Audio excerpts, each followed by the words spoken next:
Oui, le monde est au bord du précipice. C'est ce que conclut notre dernier rapport annuel qui dresse un bilan accablant de la situation des droits humains dans le monde. Il fait 500 pages, donc voici les 3 infos à retenir.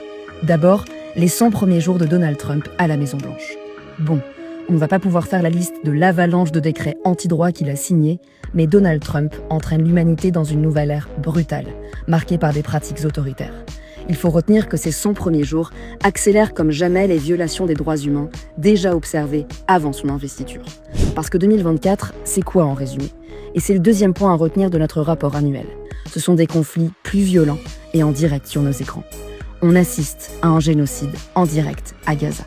À quelques centaines de kilomètres de nous, il y a une guerre dont personne ne parle, le Soudan, avec 11 millions de déplacés.